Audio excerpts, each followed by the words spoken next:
हाय दोस्त, पुणी एक नया वीडियो को स्वागत। तुम्हें से गोटे समय को स्मरण कर जिते बेले तुम मन भितर थिला बड़ हेबार अग्नि इच्छा। तुम्हें भाभी मु आउ साधारण जीवन बंचबी नहीं, मो भितर जिते शक्ति अच्छी से शक्ति को देखबार समय आसीगला। किंतु तुम्हें जान नथिल एक साधारण भूल तुम स्वप्न को दिन चुकमाचुम कर देउची। यही भूल होची डिसिप्लिन अभाव। दूर से केउटी गोटे छात्र राति 3टा पर्यंत पढ़ुची, 1 वर्ष पर्यंत मोबाइल को छुई नहीं, से मात्र गोटे स्वप्न को चित्र करिची आईएएस हेबाई। अन्यपटे तुम सकालू उठा भावुच किंतु अलार्म बंद करी फेरी घुमुच। तुम भितर थिबा स्वप्न फुटी जाउची जेपरी गोटे छिंडा जाउथिबा पतंग। तुम्हें जिते बेले आखि मोदिब तुम मन में घुंची जाउची गोटे स्वर। तुम्हें आउ एक बार आरंभ कर, जीवन को नुआ आकार दे, किंतु मनर अन्य तरफ गोटे दुर्बल स्वर मध्य आसूची। आस्ते करिवु, कालीठु आरंभ करिवु। एमिति काली काली कहूथिबा वर्ष कोटी ही जाउची। डिसिप्लिन होची से गुप्त शक्ति जहाँ बिना प्रत्येक लक्ष्य दुर्गम पर्वत शिखर परि प्रतीत हुए। किंतु जेते बेले तुम्हें डिसिप्लिन को जीवन प्रथम स्थान रखिब, समस्त बाधा निजे हटिଯିବ। जड़े कृषक जमी रे मंजी अंकुर कराइबा एते सावधान जे से जाने समय जल देदेले पचिब ना, डेरी करे सुखी जीव। आम जीवन स्वप्न गोटे बिह पर एवं अनुशासन माने डिसिप्लिन होगी से जल। जदि समाज रे जल न दियो तेरे फल नेबा मध्य स्वप्न देखनी। सकाल घंटार अलार्म तुमको जोगाए ना, जोगाए थे तुम जीवन दायित्व, स्वप्न पूरण ऋण। तुम माँ चक्षु पर थिबा आशा, तुम बापा हाथ में खसा छाली, तुम भौणी भविष्य जहाँ तुम सक्सेस उपर डिपेंड करुछि। से अदृश्य शक्ति को तुमको जगेबा को आवश्यक। किंतु तुम्हें जदि सफल होगा चाह तुम्हें दिन को दिन निजक मु करि पारे कि कोई पचारिबा नुहे, मु करिबी बोली जीवन को डाक देवा दरकार। जड़े आईएएस ऑफिसर कहानी आम मिथ्या नुहे। से मध्य अध्यापन से मध्य अधिक परिश्रम खाऊथिबारु आरंभ करथिले। परिवार दुर्बलता थिला, केबे केबे खाइबा मध्य पूर्ण भाव भोजन करूनथिले। किंतु से जानिथिले एक सत्य, मो जीवन अनुशासन न थाए तेबे मो दारिद्र साधारण रहिबो।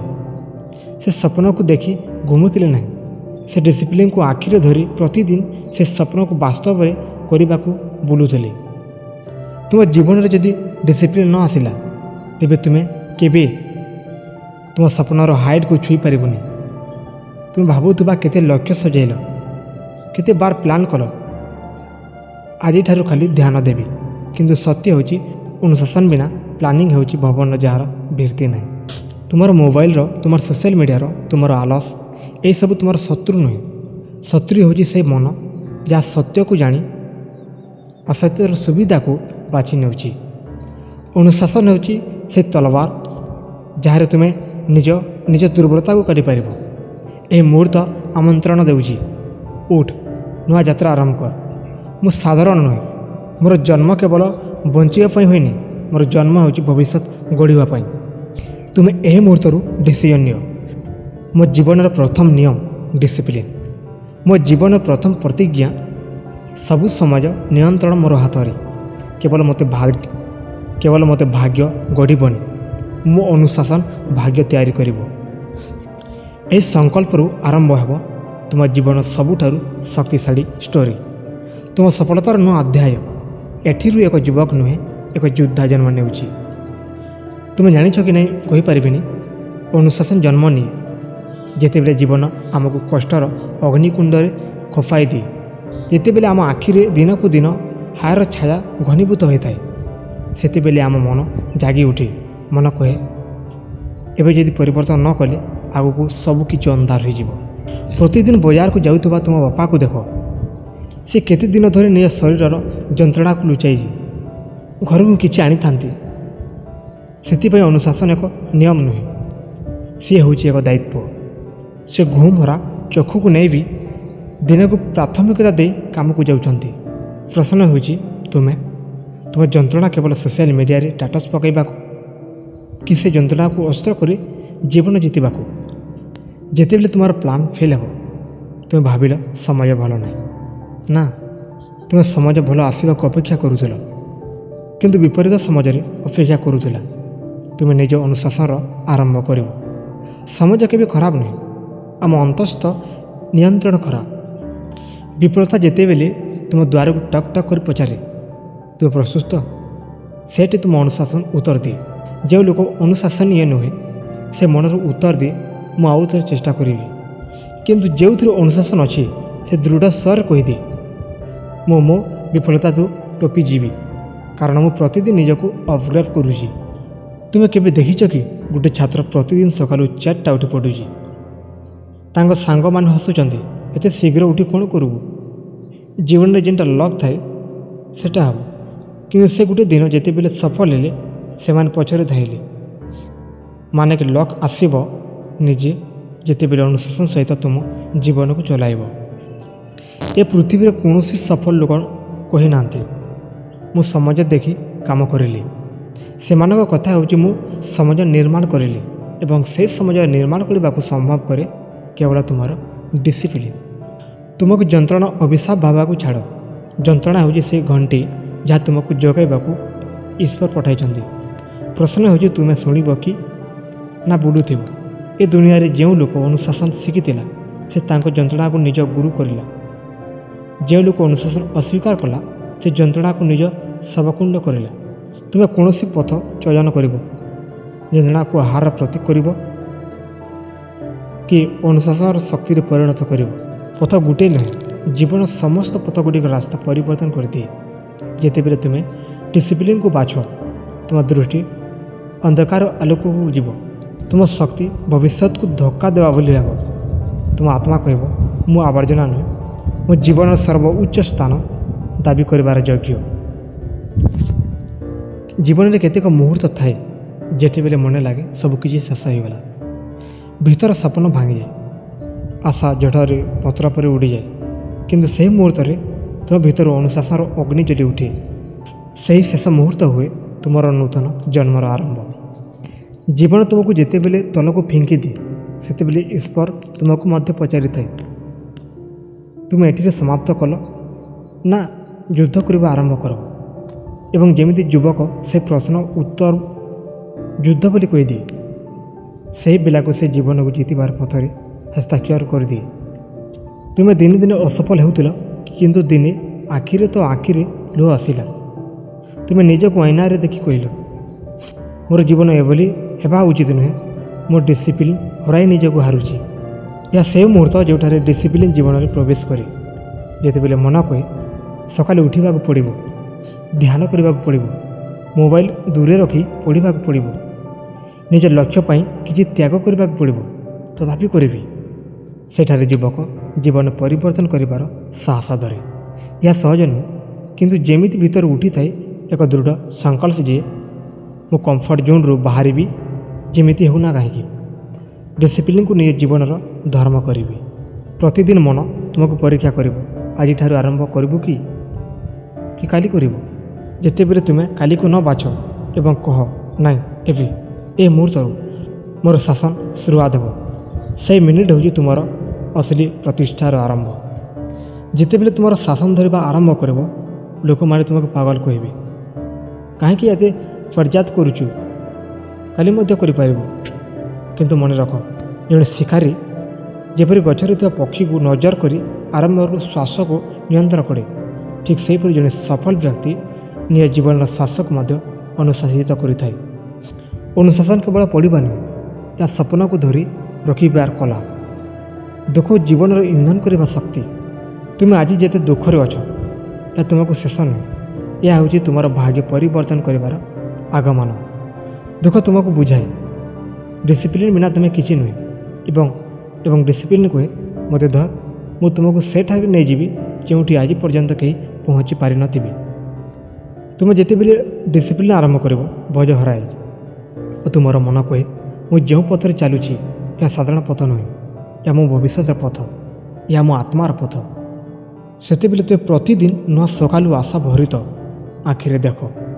ତୁମର ପ୍ରତିଦିନ ନିଜର ଶକ୍ତି ବଢ଼ିବାକୁ ଅନୁଭବ କର। ତୁମର ପ୍ରତିଦିନ ମନେ କର ମୁଁ ଏବେ ଠିକ୍ ପଥରେ ଅଛି। ଜୀବନର ପ୍ରତିଟି ସକାଳେ ତୁମ ପାଇଁ ଏକ ନୂଆ ଅବସର ନେଇ ଆସେ।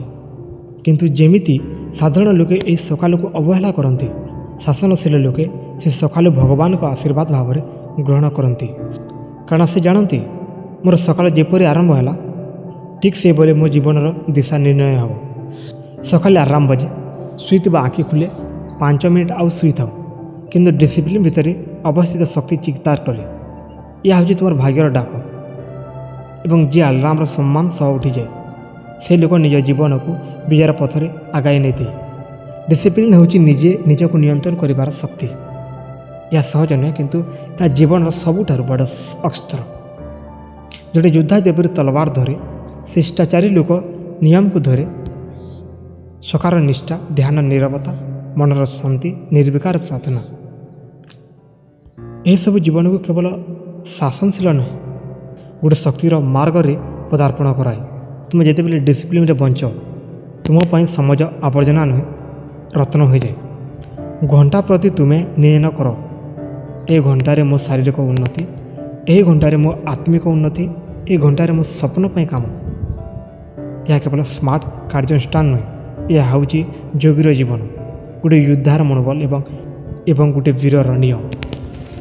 ଯେମିତି ଡିସିପ୍ଲିନ୍ ତୁମକୁ ଦୈନନ୍ଦିନ ଜୀବନକୁ ଛୁଇଁବା ଆରମ୍ଭ କରିଦିଏ, ଠିକ୍ ସେପରି ତୁମର ଜୀବନ ଘଟେ ପ୍ରଥମ ଅଦ୍ଭୁତ ପରିବର୍ତ୍ତନ। ତୁମେ ଆଉ ତୁମେ ନୁହେଁ, ତୁମେ ହେଉଛ ତୁମର ଭବିଷ୍ୟତର ନିର୍ମାତା। ଲୋକେ ପଚାରିବେ, ତୁ ଏତିକି ସ୍ଥିର କେମିତି? ତୁ ଏତିକି ଧ୍ୟାନ କରିବାକୁ କେମିତି ସମର୍ଥ ହେଲୁ? ତୁ ଦେଶକୁ ପରିବର୍ତ୍ତନ କରିବାର ସଂକଳ୍ପ କେମିତି ରଖିପାରୁଛୁ? ତୁମର ଉତ୍ତର ମାତ୍ର ଏତିକି, ଯେଦିନ ମୁଁ ଡିସିପ୍ଲିନ୍ ଧରିଲି, ସେଦିନ ମୁଁ ନିଜ ଜୀବନକୁ ଧରିଲି। ପ୍ରଥମ 7 ଦିନ କଷ୍ଟ ଲାଗେ, କିନ୍ତୁ 7 ଦିନ ପରେ ମନ ନୂତନ ଚାଲିବାକୁ ଆରମ୍ଭ କରେ।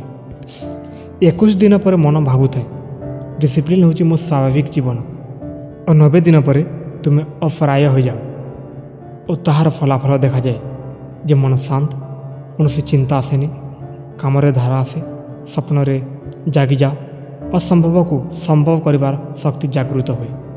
ଏବେ ତୁମେ ତୁମ ଜୀବନ ସମ୍ରାଟ, ତୁମ ନିଜ ପଥ ସୃଷ୍ଟି କରୁଛ, ଲୋକେ ମାତ୍ର ତାହାର ପଛରେ ଚାଲିବେ।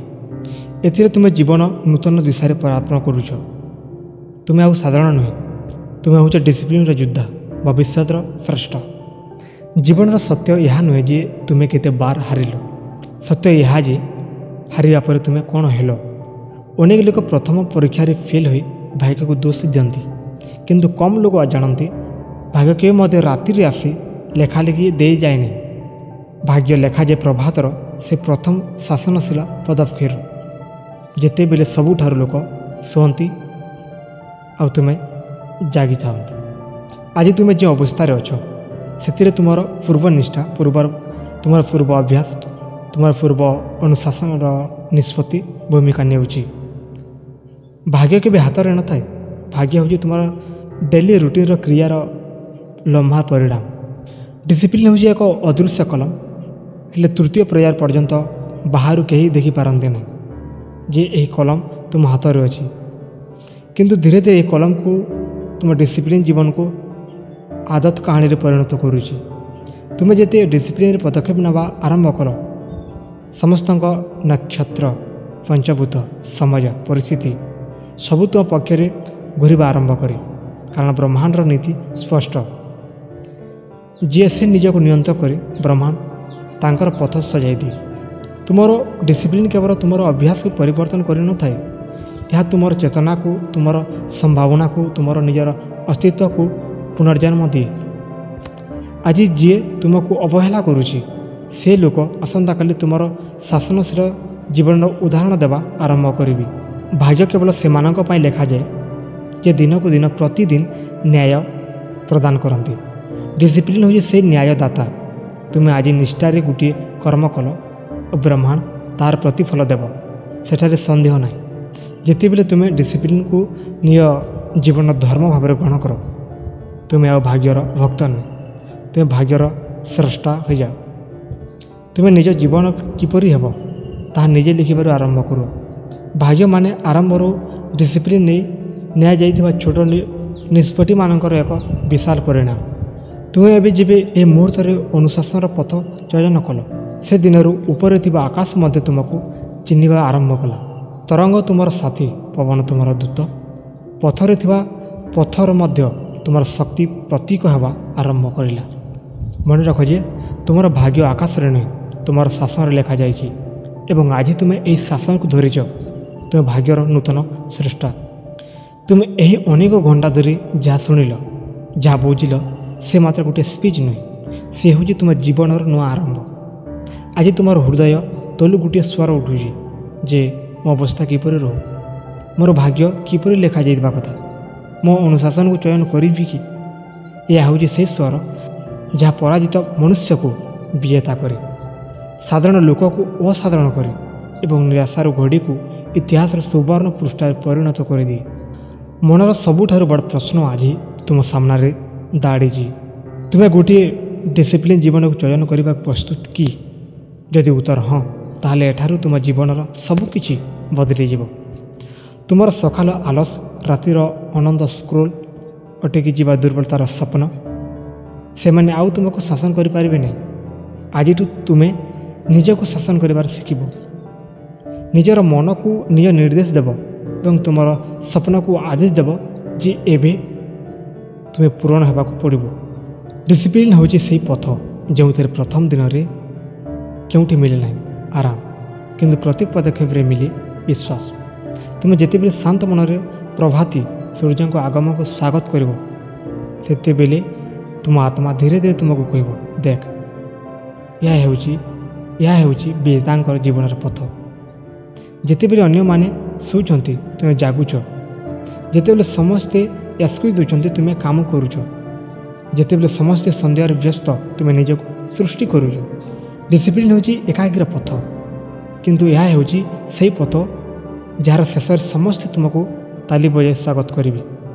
ଏଇ ତୁମକୁ ହସି ହସି ଲୋକେ କହୁଥିବେ, ତୁମେ ଏତେ କଷ୍ଟ କାହିଁ କରୁଛ?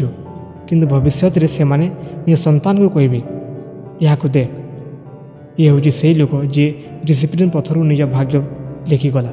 ସମ୍ଭବତଃ ଏହି ମୁହୂର୍ତ୍ତରେ ତୁମ ମନ ଭିତରେ ଗୋଟିଏ ଯୁଦ୍ଧ ଚାଲିଛି। ମୋର ସକାଳ କିପରି ଆରମ୍ଭ ହେବ? ମୁଁ ଆହୁରି ପଛକୁ ଫେରିବି କି? ମୁଁ ଆଉ ଆରମ୍ଭ ଠେଲା କରିବି କି? ନା, ଏଠାରେ ଜୀବନର ନୂଆ ଅର୍ଥ ଖୋଜିବାକୁ ପଡ଼ିବ।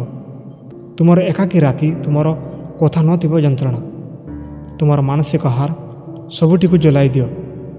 ଏବେ ଜଲାଅ ତୁମର ଡିସିପ୍ଲିନ୍ର ଉଦୟକୁ। ଯଦି ତୁମେ ଆଜି ନିଜକୁ ଡିସିପ୍ଲିନ୍ ବାନ୍ଧିବ, ତେବେ ତୁମ ଜୀବନରେ ପ୍ରତ୍ୟେକ ଦିନ ତୁମକୁ ଗୋଟିଏ ନୂଆ ଉଚ୍ଚତାକୁ ନେଇଯିବ। ତୁମେ ଯେତେବେଳେ ନିଜ ମନକୁ କହିବ ମୋତେ କରିବାକୁ ପଡ଼ିବ, ସେ ଦିନରୁ ତୁମେ ଅପ୍ରାୟ ହେବ। ଆଜି ତୁମ ହୃଦୟରେ ଯେଉଁ ଦୃଢ଼ ଶପଥ ଗଢ଼ି ଆସୁଛି, ସେ ଶପଥକୁ ତୁମେ ପବିତ୍ରମୟ ଧର୍ମ ଭାବରେ ଗ୍ରହଣ କରୁଛ। ତୁମେ କେବଳ ଡିସିପ୍ଲିନ୍ର ଚୟନ କରୁନାହ, ତୁମେ ଉତ୍ପତ୍ତି କରୁଛ ଗୋଟିଏ ନୂଆ ଯୁଗର, ଯେଉଁ ଯୁଗର ସୃଷ୍ଟିକର୍ତ୍ତା ହେବ ତୁମେ ନିଜେ। ଏବଂ କେବଳ ତୁମର ଜୀବନର ନୁହେଁ, ତୁମ ପରିବାର, ତୁମର ଗାଁ, ତୁମର ରାଜ୍ୟ, ତୁମର ଦେଶ, ତୁମର ଡିସିପ୍ଲିନ୍ର ଆଗୁଣର ଆଲୋକ ହେବ। ଏହା ଅନ୍ତ ନୁହେଁ, ଏହା ହେଉଛି ନୂଆ ଜୀବନର ସୁବର୍ଣ୍ଣ ଆରମ୍ଭ। ତ ଦୋସ୍ତ, ଏବେ ଉଠ, ପଥରେ ପ୍ରଥମ ପାଦ ରଖ, କାରଣ ତୁମର ଭବିଷ୍ୟତ ତୁମକୁ ଡାକୁଛି ଏବଂ ସେ ଭବିଷ୍ୟତ କେବଳ ଡିସିପ୍ଲିନ୍ ଲେଖାଯିବ। ଡିସିପ୍ଲିନ୍ ହେଉଛି ତୁମର ଶକ୍ତି, ଡିସିପ୍ଲିନ୍ ହେଉଛି ତୁମର ଆଇଡେଣ୍ଟିଟି ଏବଂ ଡିସିପ୍ଲିନ୍ ହେଉଛି ତୁମର ଆଗାମୀ ଜୀବନର ମହାଘୋଷଣା।